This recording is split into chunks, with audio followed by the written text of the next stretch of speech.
Now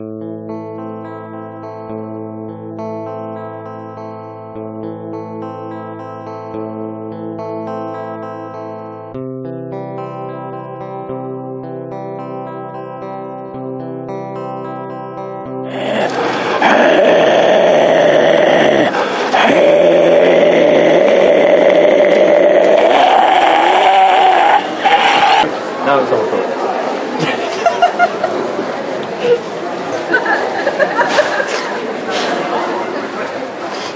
No, we've got a little way. Composure, Simon, composure. Simon, we're here.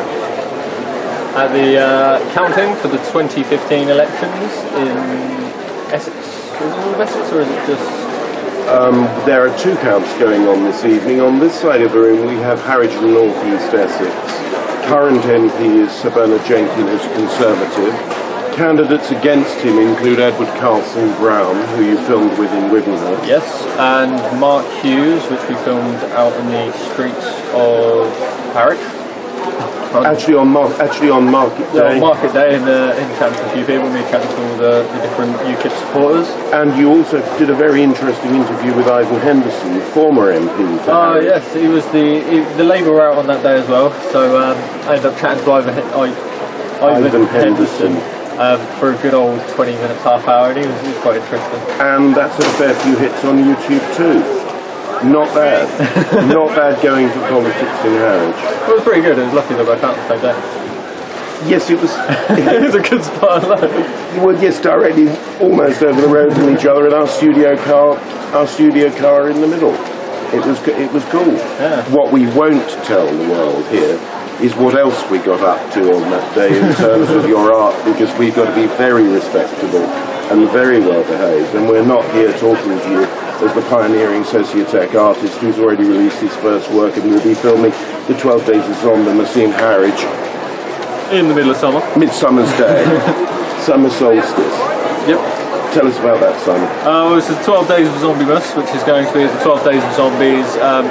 We've had an original artist rewrite the soundtrack, well, the 12 Days of Christmas. The traditional, on the third, la la la la la, I don't could sing. And he's also managed to funk it up and make it a bit creepy and spooky. It's a bit more of sort of the 12 Days of Halloween and Christmassy mix in the middle of summer. How do zombies work with Christmas? Well, it's more the opposite. It's because, you know, everyone believes in Christmas being a happy, loving time, and it's not for everyone. There's a lot of people in the world that suffer during Christmas, or through bad times of the year, just have a rubbish Christmas, and you know. From my own experience, I find Christmas one of the most difficult times of year. It kind of condenses what we cope with the other 364 days a year, except in a leap year when it's 365. Well, is there anyone there's a common sort of saying thing that Christmas is it's a family time of year, but if you don't have family or you don't have, very close people you spend Christmas with, or spending time with people, then you're alone, and it's reinforced by there just being everyone else being all lovey-dovey and all that family feeling, and if you don't have that, you are left out, and it's, you know what I mean, it's, everyone's reaching out and connecting. Some see asthma. Some see zombies as childish, silly, beyond understanding. 190 million zombie films, clips on YouTube now. There are millions of zombie fanatics, but for those people that say it's childish and silly, you can instantly say, well, it's an 18. But on the other hand, zombies, I mean, you talk to George A. Romero, I haven't, but I've watched his interviews and things, even he'll say that zombies can mean way more than just flesh-eating ghouls. They personify certain parts of society that people don't think exist, that people just sort of go, it's just fine, it's just that, or it's just this. And the whole zombie thing just shows the mass consumerism of, like, I sort of lost myself there. Allegorical? Yeah, allegorically, they show all sorts of interesting things about society. So when the lyric for the 12 Days of Zombies was written, each of these 12 are in fact significantly allegorical. Oh yeah, when I was writing the 12 Days of Christmas, each of the days I tried to represent just the normal scene of the zombie apocalypse. No spoilers, Simon. No spoilers, Simon. As well as this sort of hardships that people can face in the real life. Obviously, films, media, and anything like that blows stuff out of proportion. If you reel it back a little, there's truth behind everything, and there is messages behind. Well, I'm going to try to put messages of my stuff. There's obviously films out there that are just humourish. The greater the truth, the greater the message. Yeah, I mean, philosophy. The greater the truth, the greater the message. The more it rings true with the viewer. Sorry, I've never heard that before, so I just sort of sucked into my brain. Sorry, I'm sorry, Simon. I'm sorry, Simon. I'm sorry, Simon. I put my suit on. Hence philosophy. And 3, 2. I say I've got coffee there, but I'm slowly sipping out. I hate the taste of coffee. It's not one of my things. I'm making these for YouTube, so there's no alignment to any paper or anything. I've been out in Harwich with Mark, Bernard and Ed Carson Brown. Yes, okay. Are you for Colchester or Harwich? What do you mean? Are you? Sorry. First off, let's start this all over again. What's your position? I'm not very new to this. I'm very new to this thing. I'm Dominic Graham. I'm the Liberal Democrat candidate for Harwich and North Essex.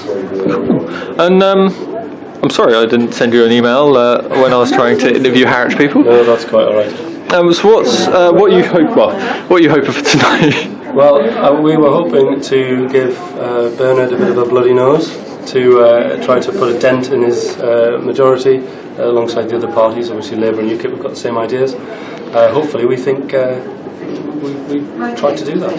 Keep him honest for the voters. If his majority is too big, there's a danger that he could be complacent. We couldn't have that. So the closer we get to Bernard, then the harder he works for the people of Harwich and North Essex. So you do think that Bernard's going to win? I think if I was a betting man, I probably would have put a bet on Bernard. As I'm not a betting man, and I like a flutter every now and again, but I'm certainly not going to bet on a competition in which I'm. You might be interested then. We actually looked up the betting for Bernard winning, really? And it was 6-5 or 5. Right, yes, okay. So you're not really making any money if you did. No, well, yeah, just mortgage on it, I suppose. No, I shouldn't be saying that as a Lib Dem, but we are, if nothing else, we are realistic, I suppose, as to the situation. You hear some of the other parties, some of the other candidates saying Tories are going to get a majority, Labour are going to get a majority. Everybody knows that's fantasy. We are, if nothing else. Speaking of, just as you said about realism there, there's one thing I do mainly see about people that I talk to, and the public and that, and they do think that a lot of the promises made by all parties are just, well, not trying to insult anyone or anything, but a lot of people think it's all rubbish nowadays. In the sky, yeah. Well, honesty and credibility is a big problem at the moment, and all of the parties have got that. Nick Clegg, obviously, famously, and we get beat over the head with it all the time, is the tuition fees issue, and that has moved away from being the issue about tuition fees. It's to do with his honesty and his credibility. If he's going to promise to do something, will he do it? To be honest, that's the thing that got me. My first time vote was I think it was the last vote, and the main thing that appealed to me was the reduction in tuition fees, and then they skyrocketed. Yeah. But I do think, like you said, that's damaged his rep towards a lot of the younger population as well. I think it's a bit of an unfair focus on Nick Clegg's honesty. I mean, Bob Russell, for example, in Colchester, he said he wouldn't vote for it, and did exactly as he said. Julian Huppert in Cambridge said he wouldn't vote for it. Didn't vote for it, did exactly as he said. I think the vote was something like 28 voted for the increase, 21 didn't, of the Lib Dems. So there's not a lot in it. I understand the problems, there's too many in my mind. I was really disappointed with it. But, saying that, I went to university for the first time in 1998, and that, I don't know whether you know your history, but that was the first year the tuition fees came in. So I was the very first year of tuition fees of £1,000, brought in by Labour after they promised in 1997 not to do it. And then in 2004 they were trebled by Labour after they promised not to do it. And Labour were not in a coalition at the time, they did it all on their own. So it's a daft example to show you that all of the parties do these promises and have had these promises, and sometimes the focus on Clegg with tuition fees and honesty is a little bit skewed and not quite as fair as it could be. It's a very fair view. I'll let you go now. Thanks for chatting with me. Thanks, and goodbye. All right, cheers. There we go. Now we got this is Ed Carlson Brown, and nice to have you here with us today at the counting in the Charter Hall of Colchester. How's it all going so far? How are your thoughts at the minute? Yeah, it's not gone too badly. I think on the day people were very positive. People were very positive. In fact, we found a lot of Labour supporters. From looking at the count, it looks like there have obviously been a lot of supporters of other parties. I mean, maybe when the full results come through, we won't have done quite as well as we've hoped. But I think we've put up a good fight, and we've certainly made our case.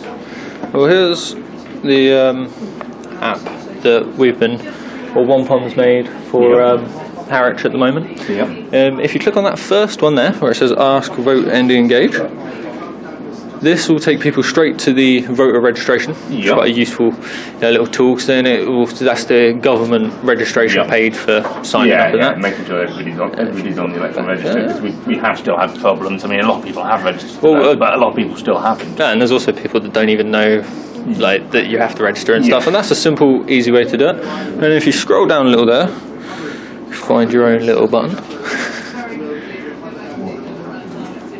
And there's a button for each different candidates in Harwich at the moment, and clicking any of them will take you straight to the web page, the person's page themselves, and then you can contact them however you like. Going forward, saying that, are you saying that we don't know the results yet, so we'll talk about that later on probably if you want to come back and have a chat afterwards. But yeah, what do you think of that as a sort of social engagement, trying to get people involved and voting, really? No, I like that. It's a good. It's a good way. It's a good way of doing the engagement. What are the videos? All these videos as well. Forgot to mention them. Good thing you brought them up. There's some old ones, new ones. Most of them are political. Some of them aren't. Just sort of thought expanding ones. But there's the top one up there, which is Boris Johnson and Ed Miliband. Yes. I mean, that's just obviously a little chat between them that gives you a bit more of an insight of the really snot parties. Let me help, Simon. Yeah, sorry, dude. Ed, good to see you again. I look a bit different from suited and booted. The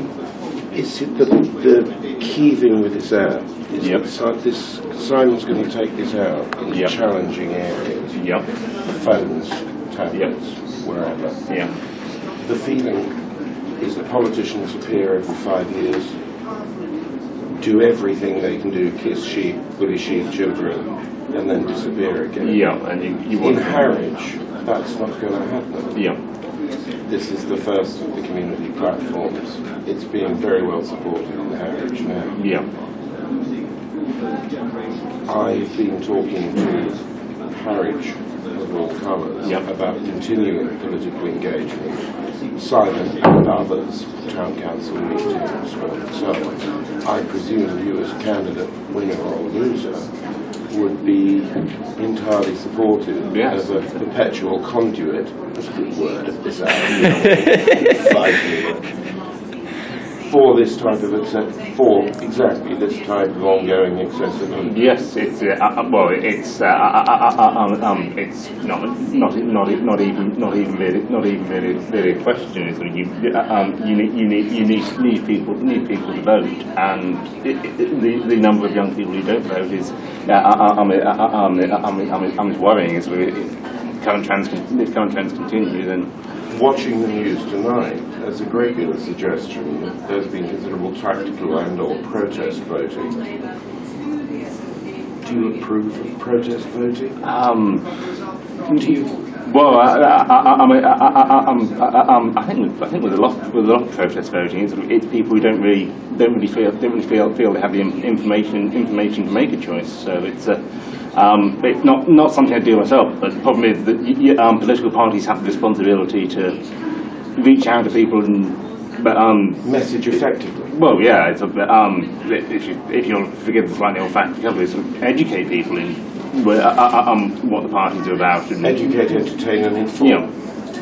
But Harwich, interestingly, we businesses coming on site in Harwich. These squares are being filled in posters in Harwich, replicated out onto the internet. How do you keep politics in Harwich relevant to Harwich, and in some senses not distracted by the likes of the fronts of the tabloids we saw yesterday, where your leader was presented the way he was? Yes. I was always under the impression that half the point of eating a bacon sarnie was that it was a bit messy. But yeah, I think if you're going to get away from the distortions and oversimplifications of the press, it's you have to take the conversation directly with people. You have to go out and knock on their doors, engage with them on things like this, and not necessarily say here's what we're going to do, but start it with a start with a question about what do you think needs doing. How can the first question, I think most of the time, should be how can we help? Excuse me. I'm so sorry. Ask, engage, and vote. On the other side, the press yesterday, some very interesting comments by John Major about a divided Britain. I didn't see those, I'm afraid. In front of the Daily Mirror yesterday, a very major blow or Major fail was the headline, I think. We didn't know if it was on piece. Not Well, I think to a certain extent it always has been. I mean, in terms of voting behaviour, certainly, divisions have always been based on things like class and region. I'm not sure. I'm not sure in terms of the ability of people from different parts, in different walks of life, to talk to each other. We're doing any work here. Polarisation. Possibly, possibly, but one that's being combined with decreased interest in politics.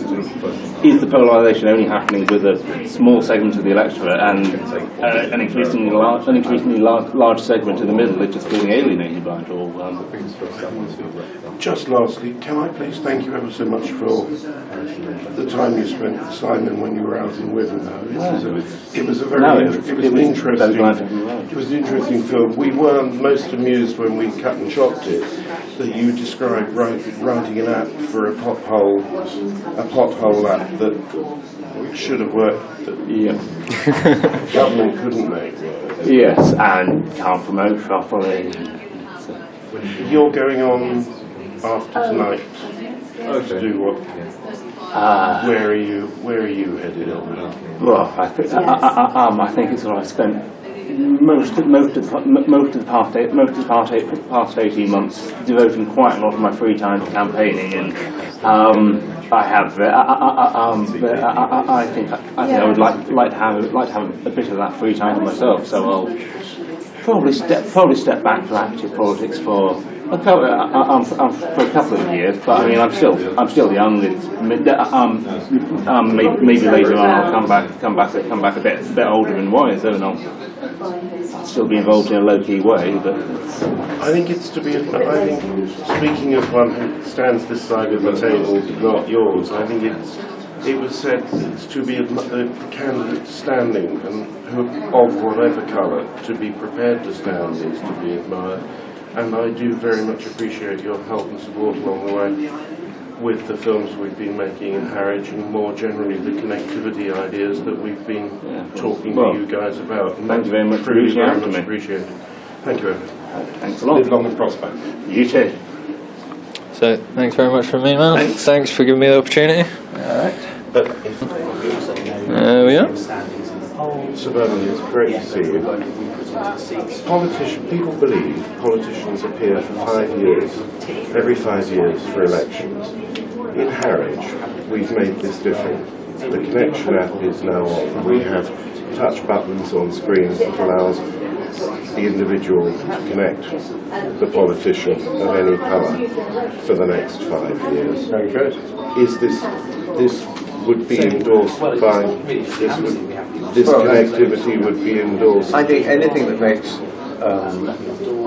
gets us out of the Westminster bubble, and it's one thing for you to be watching what I'm doing in Westminster, but the key is interaction, because you want to have interaction with your elected representative, and that's obviously very time consuming for the elected representative, but I think it's actually essential. The brilliant thing about an election like this is you spend 3 or 4 weeks out there just talking to people and listening to what they've got to say, and every election you come out of the process feeling you've absorbed a huge amount of real people's concerns and issues, which puts us back on the ground and gets us out of the Westminster bubble. May I ask you a difficult question? When we last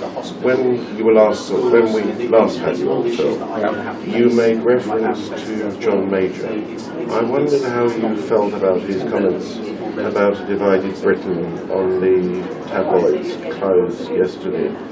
The former Prime Minister on the Daily Mirror yesterday. I didn't see that actually. I'm concentrating on the local campaign. Because I just wondered. But I mean, was he talking about Scotland? And No. He was associated. About the House and the House Not. Yes, absolutely. Yes. Well, I think this is a very important issue, because if we want to be a nation, we can't have the them and us feeling that quite often seems to which seems ever prevalent. Protest vote. Well, there's a very big protest vote in this election, obviously, and the disengagement, and the disengagement from the mainstream political parties is very evident. None of the mainstream political parties has a mass membership. None of the mainstream political parties were prepared to conduct proper meetings with the public. None of the mainstream political parties had their leading figures go on walkabouts meeting people. And were you comfortable with that? Well, I personally am, but I'm not under nearly so much pressure. I think our leaders ought to be prepared. John Major got on his soapbox during the election. Absolutely, but there is there's a perception that Messrs. Miliband It's a bit too much of a political class.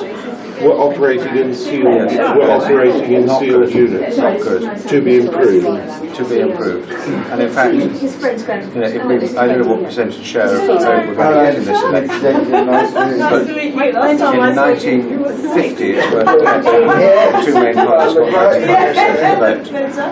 All three main parties in this election are probably going to get less than 50% of the vote. Yes, in fact, we I know you're a busy man. Thank you. Thank you very much. And we look forward to talking to you in Harwich. Baby bribery. It's a privilege to represent Harwich. It's a town I've got to know and love and respect, and for which I have huge hopes for. Well, there's a whole lot of things in Harwich that can go right and should go right, and we should celebrate what we do, because Harwich is a great place. People want to go and live in Harwich, people want to visit Harwich, and we should and Harwich needs more jobs, more opportunities, but we should be telling people to attract people to Harwich how good it is, not just complain about what's not good. And when are we going to get proper broadband in Harwich? There we go again, but yes, there is a big broadband push. It's one of the things I picked up on the doorstep in this election. Speaking as one who works in digital media, we have to drive these cards over to Colchester to have the speeds we need to make them work. We need superfast and so does broadband. other business in Absolutely, Harwich. it's one of the things that I've picked up. Superfast broadband is going to be one of my priorities for the next Parliament. Thank you, sir. Thank you very much indeed. Good night. Good night. And we'll just go. The point being. Sorry, do you want to pop over? If you wouldn't. Yeah, it's probably best. James, you want to step forward a tiny bit? Do as you're told. There we go, that's perfect. You guys want to go? Mark Hughes, UKIP candidate for Harwich. Correct. Good evening. Good evening Thank to you you. for joining. It's often thought that politicians appear every 5 years for elections and then vanish.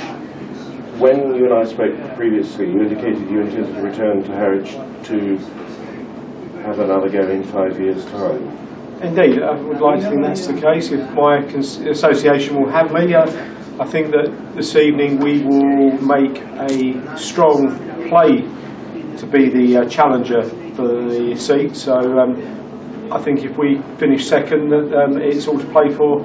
The shame is you have to wait 5 years for the return leg, which is quite a long time. Turnout 70%? Good turnout compared to some of the other seats, and I think that's indicative of the interest that we've stimulated. It's a competitive seat. There's two fronts. There's a Labour UKIP battle in Harwich, Dovercourt, that area, and it's probably a UKIP Conservative battle in places like Brightlingsea and Mersey and the Colchester villages.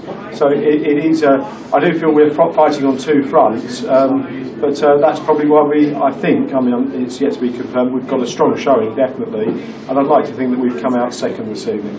Mark, one of the things we've done on wommpomm for the next 5 years is develop the simplest of apps. Ask, engage, vote. These boxes, that leads to voter registration. For the next, ask your political party a question. This involves me pressing a button which I can't see, so I won't bother. Linking straight to with opinion forming below. Yep. This is going to be going out into Harwich. You know we brought the platform to Harwich first. Yes. Simon's going to be taking this out on tablet and apps into some very challenging areas. UKIP will answer the questions they're asked. Yeah, of course. I mean, as long as with respect. reason, and as long as they are mainstream political questions and not too off the wall. Wommpomm is a not a problem at all. That's we're committed to that. I'm pretty sure. Thank you, Mark. Okay. Best of luck. And I do know that at the end of the evening, Simon would love to be able to say goodbye to you. Sure, we can do. That's fine. No great. Catch me before I leave. Okay, bear in mind I'm running on sugar at the moment, as we said. So. That's cool, so the rest of us. Alright, good stuff. I actually really wanted to interview yourself before the elections. I sent you a couple of emails, but I guess they slipped through the system. Because I've heard that you've done a lot for mental health in Colchester, and you're even partially responsible for keeping the lakes open? Or I wouldn't go that far. No, that would be much too far. That's fine. That's just something I've heard. Are we running? Yeah, we're running. I've certainly been involved in supporting and promoting the lakes, but it'd be a leap too far to say that. What I have been pushing for over the years is more beds for detoxification. And indeed my party is very keen on raising the importance of mental health, so it's an equal player in the National Health Service, and that's something which my colleague Norman Lamb was able to get through when he was the Care Minister, and both Nick Clegg and Paddy Ashdown came to Colchester during the election campaign to announce that Liberal Democrats were putting additional money specifically into mental health service for former and current military personnel with post-traumatic stress and matters of that sort. And just another question, because obviously, like you've just said, you're all pro sort of mental health and that. I've got a couple of friends that are in the mental health system because they have problems that, and one of the things they all say is the mental health system has been declining over the last sort of 5-10 years. I think a lot longer than that.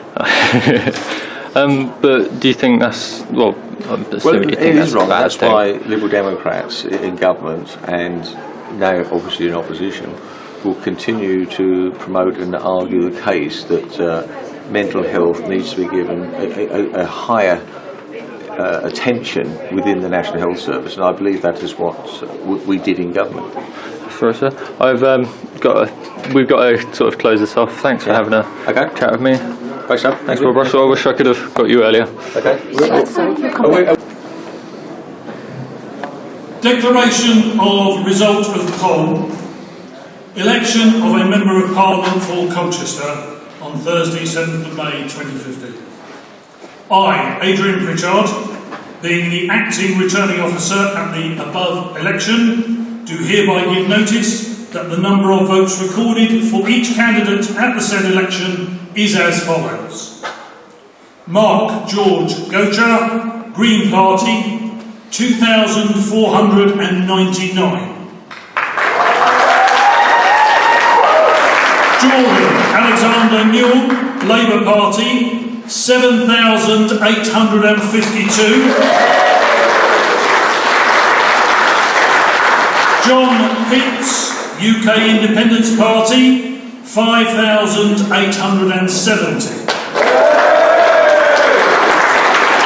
William James Quince, the Conservative Party, 18,919.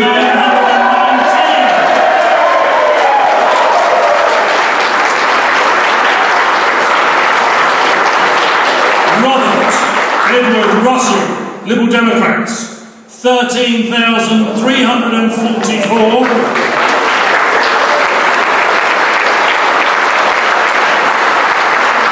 Kenneth William Scrimshaw, Christians People's Alliance, 109. And I hereby declare that William James Quince is duly elected.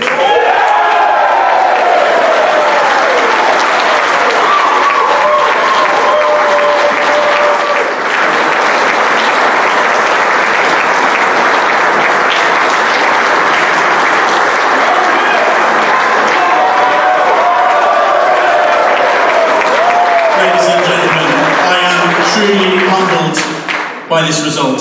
I would like to thank the returning officer, I would like to thank the police, I would like to thank the counting staff, both tonight and also at the polling stations.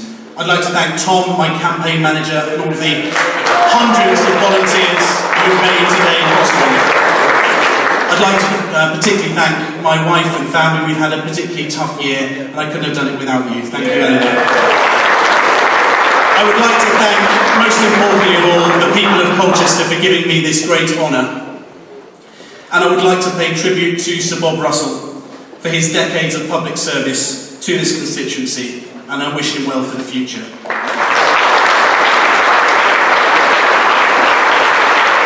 Today we start a new chapter in our great town's history, and I commit to being a Member of Parliament who will work for all of the people, regardless of who they voted for, whether they voted for me.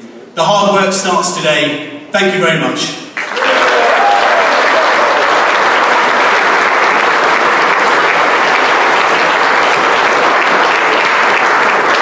Ladies and gentlemen, I congratulate Will Quince on his election as the new MP for Colchester.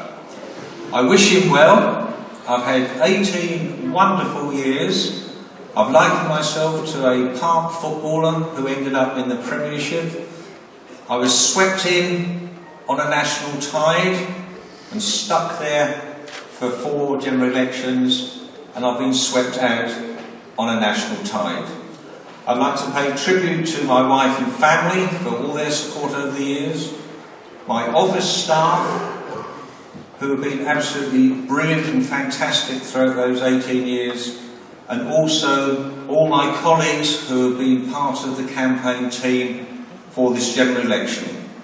I have no regrets. I've greatly enjoyed being MP for my hometown, and perhaps now the allotment beckons. There'll be other things that I'll be able to do. My wife said we'll perhaps be a proper family now.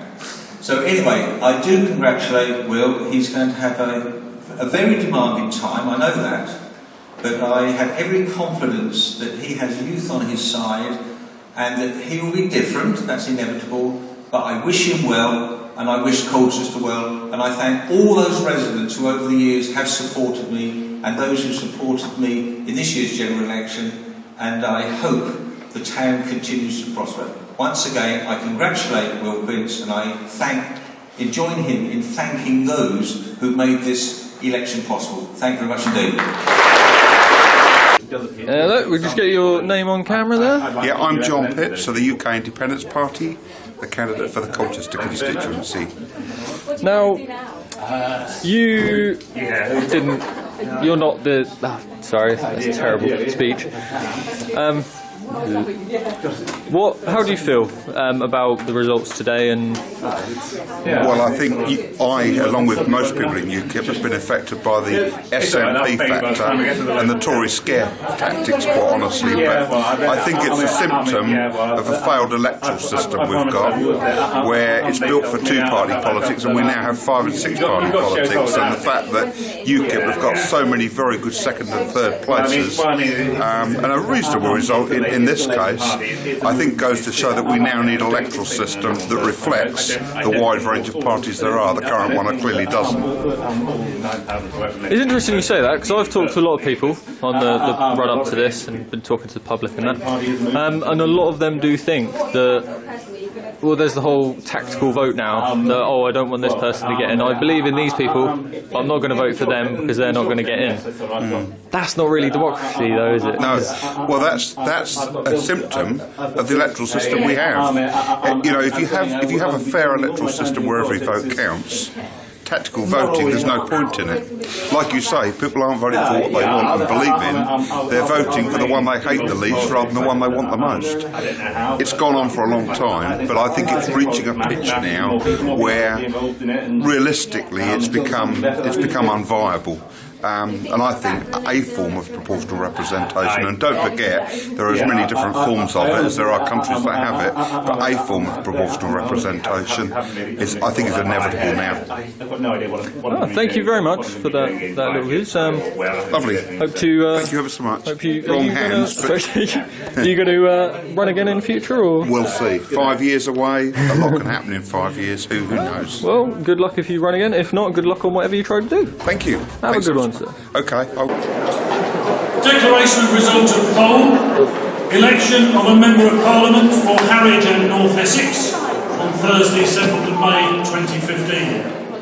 I, Adrian Pritchard, being the acting returning officer at the above election, do hereby give notice that the number of votes recorded for each candidate at the said election is as follows. Edward, then Carlson, Brown, Labour Party, 9,548. Christopher Michael Flossman, Green Party, 2,122. Dominic Charles Graham, Liberal Democrats, 3,576. Mark James Hughes, UK Independence Party, 8,464. Bernard Christensen Jenkin, Conservative Party, 24,722.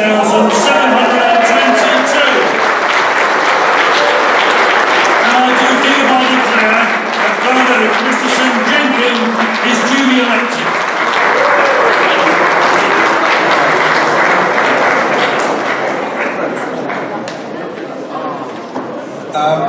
Acting Returning Officer, ladies and gentlemen, it's first of all my duty to thank you and your staff for the conduct of the poll in a highly efficient and democratic manner, and to thank the police for ensuring the safety of the conduct of the election.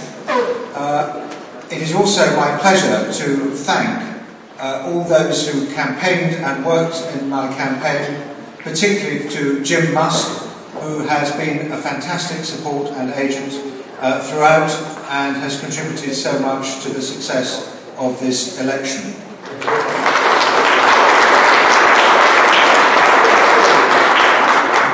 And I also thank my good wife Anne, who, as you all know, fell over and broke her arm delivering leaflets during this election, but who is a stalwart support to me and the rest of the family to enable us to survive the vicissitudes of politics, even though she has become a practitioner herself. And but it is overall a huge honour for me to serve another Parliament for the constituency of Harwich and North Essex. Like Will, and I congratulate him, and I do also commend Bob Russell for the extraordinary generosity in the way he has accepted defeat. But like Will, we seek to serve the people of our constituencies, whether they voted for us or not, and it is an immense privilege to continue in that service. This has been an extraordinary night in British politics. We still don't know quite how it's going to end, but we serve in the national interest and we serve our people locally to the best of our ability, whatever our party. As Winston Churchill said, country first, constituency second, party third, and that is the way I will continue to serve the constituency of Harwich and North Essex. Thank you everyone very much indeed. 9,000 votes. Yeah. Yeah, I mean, let's have a quick little. Oh no, we're fully zoomed in there. There, man. Now we're with Ed Carson Brown. It's just we've just heard the election results. It's on the other camera, but 9,000 votes. Yeah, that's not bad. I mean, that's nothing to. Yeah, well, I was hoping for 10,000 before I came to the count, but about 10 minutes ago I thought I'd get about 2,000 less. It's more, many more votes than I've ever received before, so I'm very grateful to everybody here who decided to vote for me, and it's only a shame there weren't more of us, but that's how it goes. So, what's the future hold for you then? What are your plans? In the short term, hopefully a bit of sleep before I have to turn up at the local election counts. Longer term, I really don't know. I'm going to have to think about it. I've enjoyed being the candidate. I'd like to think I've represented the Labour Party and its values well, and I've learned a lot. But we'll see. We'll see how I feel when I've had time to digest the results. Well, this is also sort of the end of my little project for the run-up. So thanks for letting me come out of you for the hustings. I was so happy. Thanks for the project. Yeah, man. Yeah, I mean, best of luck to you and all the things you do in the future. And yeah. All right, Bernard. You must be thrilled with the results. I'm absolutely thrilled with the results. It's come in better than I dared hope. 24,000? Well, 24,000, which is actually looks like more than 50% of the vote, which is a huge vote of confidence in my years as a Member of Parliament, but it's a great privilege once again to serve this constituency for another 5 years. Well, thank you also very much for letting me come to your Pie and Pint evening and make my first video there. And it looks like also I'm going to be finishing this video with you. So thank you very, very much. I'd like to thank you for the opportunity. All the best. And all the best to you. I mean, good luck with running Harwich. Well, I'm there for you and there for all the constituents, whether they voted for me or not. Thank you very much. Have a good evening. Bye-bye.